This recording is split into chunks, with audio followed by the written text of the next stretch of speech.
Good morning. Good morning. Glad you all could be out here this morning. The title of my sermon is Relationship Goals. Now I want you to think about for a moment the relationships that you had in your life. And I know we have some younger couples here that are planning on marriage, and hopefully this can help you out as far as your relationships are concerned. I read the true story of a woman who's just given birth and had brought her newborn to the office to show the child off to her fellow office workers. Everyone gathered around, ohing and awing and totally enthralled with the baby. In the meantime, her 7-year-old son had gotten bored, and he quietly came up beside his mother and pulled on her sleeve. "Mommy, can I have some money to buy a soda?" The mother looked at her son and asked, "What do you say?" He replied, "You're thin and beautiful." And she reached into her purse and gave him the money. You're thin and beautiful. Now, why did that boy tell his mother that she was thin and beautiful? Well, because he wanted a soda, right? And he knew that was what she wanted to hear. Keep that in your mind as I introduce this sermon. This morning we're going to be talking about relationship goals. And let's talk about how to make friends and how to get along with people. Most experts tell us that best friends and close family members are extremely important for your health and your happiness. Years ago, there was a famous book entitled How to Make Friends and Influence People by Dale Carnegie. It was extremely popular and was a bestseller. This book has been in print for 70 years. 70 years. For a book to be around that long implies that this topic resonates with people. People wanted to know how they could make friends and how I make people like me. I think everybody in this room likes me. Maybe I'm wrong. Maybe I'm way off base. I don't know. But we need to try to be friendly. Have you ever met someone that just will not let you make friends with them? I always tell this story. I probably told it a couple times here, but when I worked at the hospital, there was a guy there that when we walked down the halls, that's what I liked about the place, because everybody said good morning to each other, everybody smiled, and everybody was pretty nice. Except for this one guy, he worked in a warehouse. And my buddy, the guy that was breaking me in on the job that I was doing, he even said, just leave him alone. Don't even bother with him, because he's just a cranky old man, is what he is. But being me, I always said hi to him. I always tried to strike up a conversation with him. It didn't work well. So we had a baler for cardboard. I don't know whether you're familiar with that, but what it is, you put it in there and it compresses. It's a very strong machine. It's hydraulic. If you would get stuck in that thing, it could probably cut you in half. And I was standing there one day, and it was my job to gather the cardboard up and take it in there and put it in that machine. Well, the guy that broke me in never showed me how to use the machine. So the only guy was in there was me and this other guy. The guy, the grumpy old man, he was there. And I said, can you give me a hand, show me how to run this thing so I don't hurt myself? So surprisingly, he come over and he broke me in on the machine, let me know. He says, push the button here, don't stick your arms in there, don't do this, don't do that, do this. Got it all done. And I said, okay, thank you. Got my job done. I walked out. And the next day, my supervisor called me in the office, and I said, oh boy, what's this all about? I've only been here 3 days. Am I going to get fired? He calls me in and he said, I want to show you something. And he showed me a card, a little card. And what it was if you wanted to commend one of your work partners, one of your people that you worked with, you wrote this card up and you turned it in to the supervisor, and then we got an attaboy. You know what I mean? I mean, it wasn't really nothing I don't know. I think they gave us something free in the cafeteria or something. I think that's what I got. But this gentleman that was a grumpy old man wrote that up for me because I asked him how to run that machine.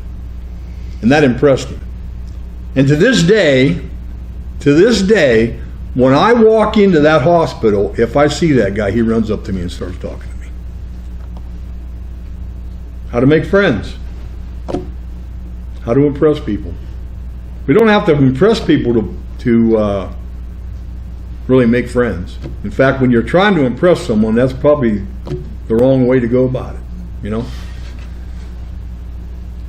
Well, and God actually beat this man to the punch, Dale Carnegie. He beat him to the punch with the things that we have in our Bible. Colossians 3, for instance, that was read. If you follow the plan God gives us here, you will have friends and you will have people who will want to be around you. Now, before I get into the specifics about God's advice on this, I need to point out that not everybody is going to be a good friend. There are people out there that will not treat you right no matter what you do, and that's what I was mentioning before. Benjamin Franklin said that a false friend and a shadow stay around only while the sun shines. I always hear people on Facebook, when I'm looking through Facebook, they'll say, I'm going to find out who my real friends are, and I want you to contact me if you read this whole thing all the way through. And that's always at the bottom, you know. It's always at the bottom of that real long thing when they're venting, you know. But I want to know if I have any friends out there. Well, I really don't care if I have too many friends on Facebook, to be honest with you. I mean, if you're on Facebook, I'm sorry, but I go there to mainly put my Bible verse on, and that's about the extent of it. But what Ben Franklin is saying here is, you'll know your real friends when the peanut butter hits the fan. You'll know your friends. There's no doubt about it, because they'll be there. They'll be right there with you. And they'll be right there helping you. That said, there are three kinds of friendship that we Christians should seek to have. The first kind of friendship I want to point out is the kind we can have at church. Jesus saved us and made us part of the church. We should be very, very thankful for that. He gathered us into one family so that we could become friends. Church is where we gather, we fellowship with Christians, we have the same values, we have the same priorities and passion, and that passion is Jesus. It's a place where we should gather for fellowship. Someone once said that fellowship is having two fellows in one ship. And if they do it right, they're going to be both rowing in the same direction. Now think about that for a moment. If we all work together, and Mike made this statement this morning, Jesus had 12 disciples. If we all work together and we concentrate on just bringing 12 people to Christ, how much we may not have room in the church for them if we did that. 12 people. Hebrews 10:24 reads, tell us in order for us to have that kind of fellowship with each other. It tells us that, gives us advice. We should, and let us consider one another in order to stir up love and good works, not forsaking the assembly of ourselves together as the manner of some, but exhorting one another, and so much the more as you see the day approaching. Notice, Hebrews says we should be careful not to neglect meeting together. Now I'm going to step on some toes here. We need to meet together, and we do have 3 services. We have Sunday morning, Sunday night, and Wednesday night. We have a very good class on Wednesday night. I know the teacher personally. He does a very good job. He was the greatest. There you go. But if we neglect to meet together as Christians, then what's that actually saying to God when we do that? I have a friend that does towel work. He works for himself. And he has a big problem not going to the services. But he's always talking. He always talks to people about God. He always tries to get people to come to church. And I told him one day, I said, you work for yourself. You're self-employed. There's no excuse for you not making all 3 church services. You can run the job the way you want to run it. You can quit when you want to quit. You know, and that's the thing that we have to think about. We have to think about, how important is God to us? Or is there something else that's more important? Notice Hebrews says we should be careful not to neglect meeting together. Why? Why shouldn't we neglect meeting together? Why should we neglect meeting together? That's right, we need to gather together so that we can encourage each other and stir one another up to love and good works. It's time when we minister to each other as friends. I don't know about you, but that was one of the main things that I missed during the pandemic. I missed being here at the church. I missed the singing. I missed the classes. We had classes on the phone, but I remember when we first got it set up and we started doing it, people came on the class and we could hardly even get the class started because they were talking among themselves because they hadn't seen or heard each other. You know what I mean? And that's probably our fault. You know, we had plenty of time. We had 24 hours a day. I mean, Mary got sick of me and I got sick of her. And, you know, I mean, it was just the idea that, you know, one day I sat down and I was preaching at Lake Milton when this thing started. One day I sat down and I called everybody from the congregation that would answer the phone, and I said a prayer with them on the phone. And you would not believe the welcomeness of that people gave me, you know, to do that. And like I said, that's what I missed the most, was being here. When I come, I know on Wednesday night when I'm sitting in my recliner and maybe having to eat supper, and I think, boy, it sure would be nice to just stay in this chair. But I have to teach, so I come. I have to be here. Church is all about us being together with each other, praying with each other, listening to each other's dreams and hopes and fears, and stirring each other up for good stuff like love, good works, and encouragement of one another. How encouraged are you when you come here? Everybody here loves you. I'll guarantee you that. Everybody here loves you. We may not get along with everybody just the way that we'd like to, but we're still Christians, and we still work on loving everybody. Now, grant you, God, we can worship God off by ourselves. We have proven that these times that we're in, but we cannot forget the importance of meeting together when things get back to normal. It's already occurring. People post on social media. I've seen posts on social media after we started meeting. Not maybe people here, but they were all out. They were in the restaurant eating. They were at cheer practice with their daughter. But then it was too scary to come to church. You could go anywhere, but it was too scary to come to church. People use whatever they can for excuses.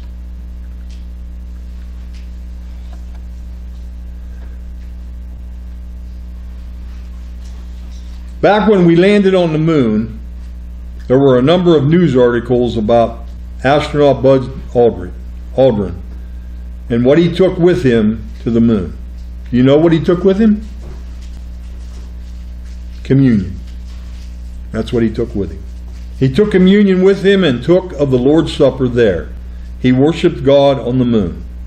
Now that was a worship, right? But it wasn't church. You know why it wasn't church? Because we are the church.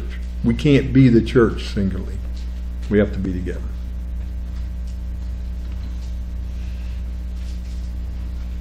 Whenever Christians gather to worship God, that is the church. You can worship without being in the church, that's for sure, you can do that. But you cannot do church right without people being gathered together. Ephesians 5:25 reads, it says, He loved the church and gave Himself for her. You cannot say you know and love Jesus, then tell Him that you don't want to go to His church that He died for. For a person to say that they don't want to have anything to do with the church that Jesus died for, it's actually an insult to Jesus, because He died for it. So you may ask, how can I do church? Well, I'm glad you asked. First, you need to realize that 1 hour a week is not enough to build relationships. If church is 1 hour a week experience for you, you will have a hard time developing friends that will last. With that said, another thought. There are churches where people complain because the preacher hasn't visited them. Have you heard of that happening? Well, here's the deal.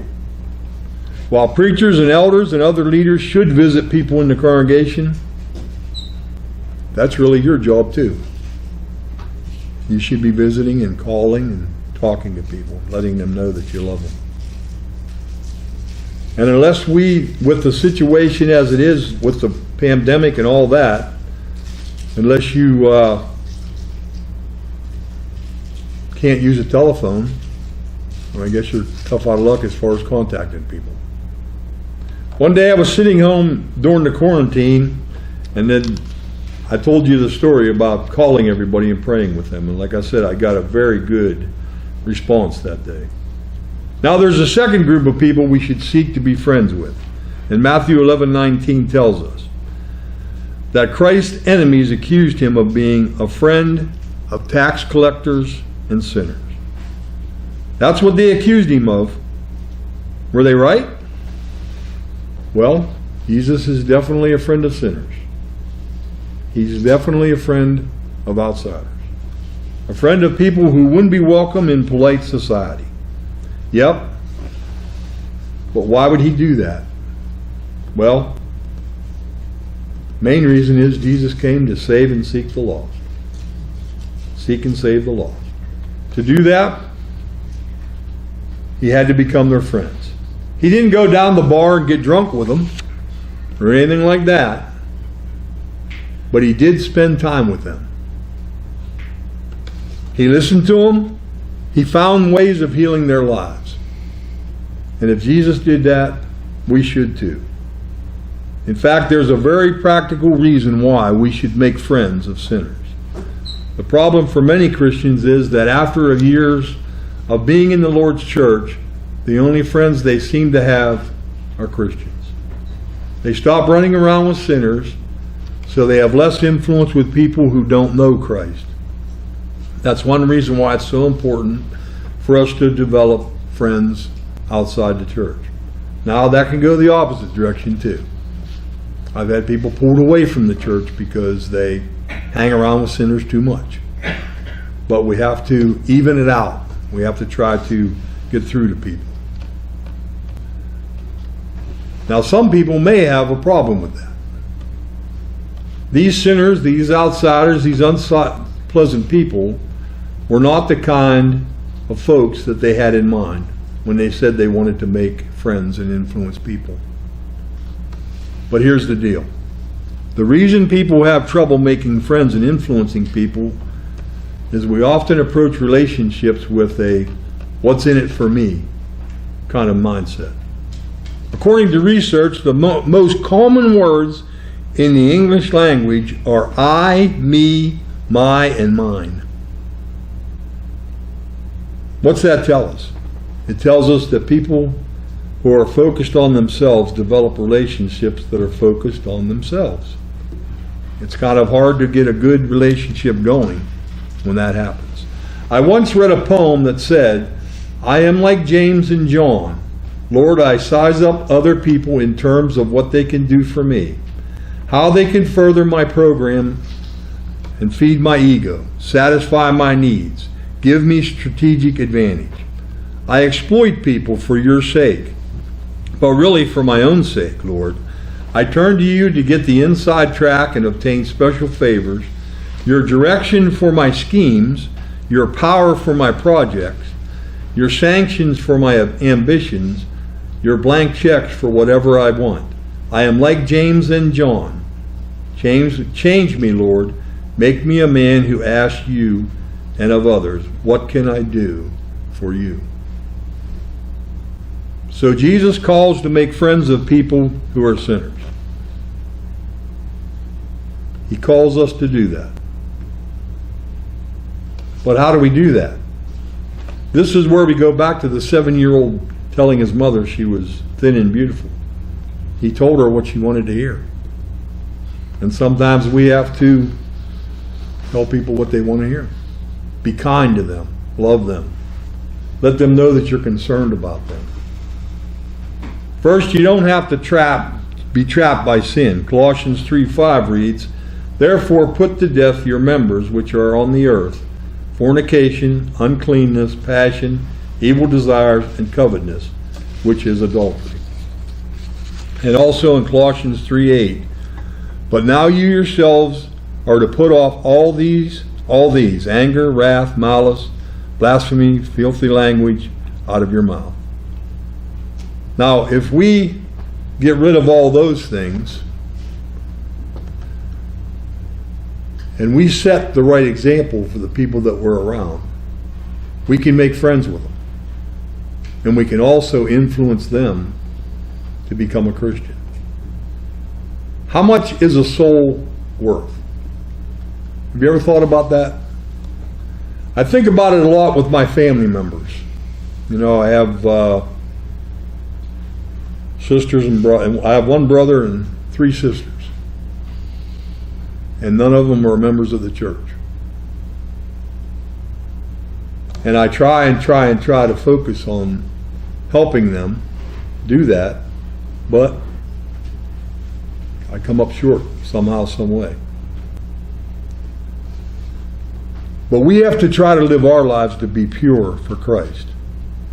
The world notices, the world's looking, they're watching you, I'm telling you, because I'll tell you why, because when you screw up, they're going to make sure they tell you, especially if you're confessing to be a Christian. If you screw up, that you'll get them wonderful words. I thought you were a Christian. Not so wonderful, though, is it? I recently read a story of a man in prison.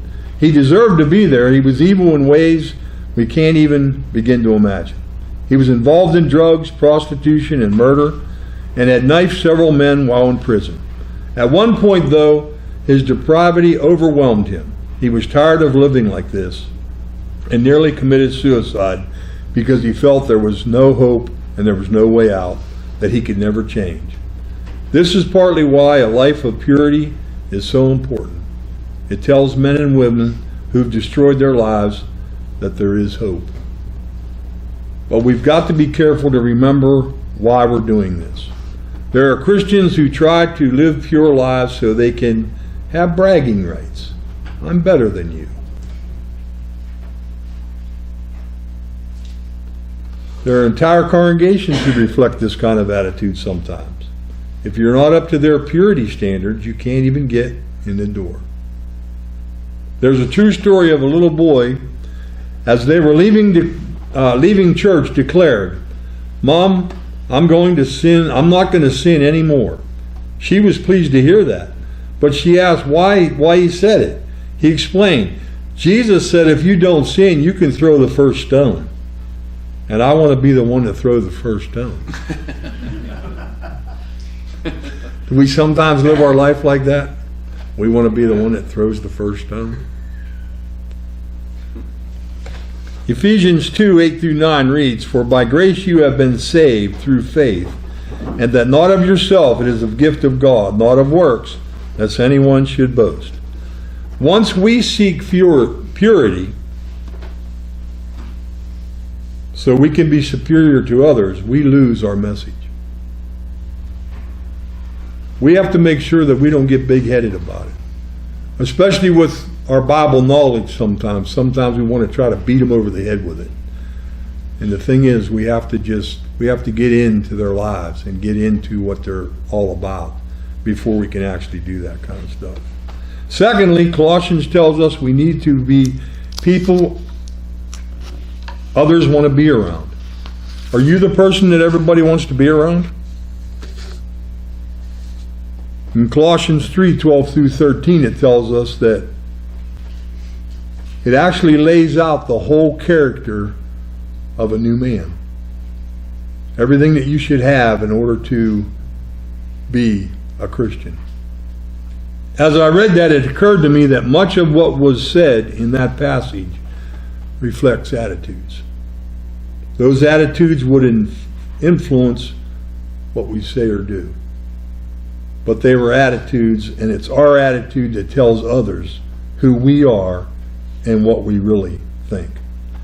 There was a psychologist who gave college students in his study 30 seconds to jot down the initials of the people they disliked in the group. Some of the students taking the course could think of only one person. Others listed as many as 14. But one interesting fact that came out of the research was this: those who disliked the largest number of people were themselves the most widely disliked. You see, you don't even have to speak. You don't even have to do anything, and people will know whether or not they can trust you. Have you ever been around somebody and me and Mary have met somebody a couple times, and I'd ask her when we got back in the car and got going, I said, what do you think about that person? And we pretty much come up with the same idea, that we really couldn't trust them, really couldn't trust what they said. And that brings me to the best friend that you really must have, and that's Jesus. Real Christians understand this and strive to have as deep a friendship with Christ as they can. We even have songs that declare the importance of Him being our friend. And that's what a friend we have in Jesus. And the chorus reads, "Have we trials and temptations? Is there trouble anywhere? We should never be discouraged. Take it to the Lord in prayer. Can we find a friend so faithful who will all our sorrows share? Jesus knows our every weakness. Take it to the Lord in prayer." That's truly a comforting song, really, when you think about it. It speaks not only of Jesus being our friend, but of peace and encouragement and satisfaction when we have because He's promised to never leave us or forsake us. And when we have Jesus as our friend, that has an effect on the world, because we try to mirror Jesus' life is what we try to do. This story is from an article by Reuben Shelley. Deborah Mathis once wrote about a day she was at Union Station. The first thing she noticed was the noise and the hubbub of the sounds. The public address announcer calling out the arrivals and departures. There were pagers and walkie-talkies and cell phones. You could hear horns honking, machines clanging out change, and the babies crying. A security guard was yelling at his man about entering a forbidden area. 3 women were standing by a bench arguing with one another, and the man in line in front of her was agitated and pacing around. But then she heard a voice singing, "What a friend we have in Jesus, our sins and griefs to bear." And she said she noticed a change come over the crowd. The noise began to soften as the voice continued, "Oh, what peace we often forfeit. Oh, what needless pain we bear. All because we do not carry everything to God in prayer." Mathis noticed that the quarreling women quit yelling and quietly took their seats. People began to noticeably relax, And as the lone voice sang the remaining verses of the hymn, Mathis realized that she was singing along now, and so were three women who were bickering, and so were several others. The man in front of Mathis said, "Nice, huh? I don't even believe in Jesus, but that's nice." When I read that story, I thought of Charles. I wish he was here this morning, because I thought of him. Because if you've ever went out to eat with Charles or something, he'll just strike up a song no matter where he's at, and he don't care. And that's the way we really need to be, but a lot of us can't be that way. And I understand that. That's why we have to concentrate on our influence to people by our example. Because like I said, people are watching. They're watching you all the time.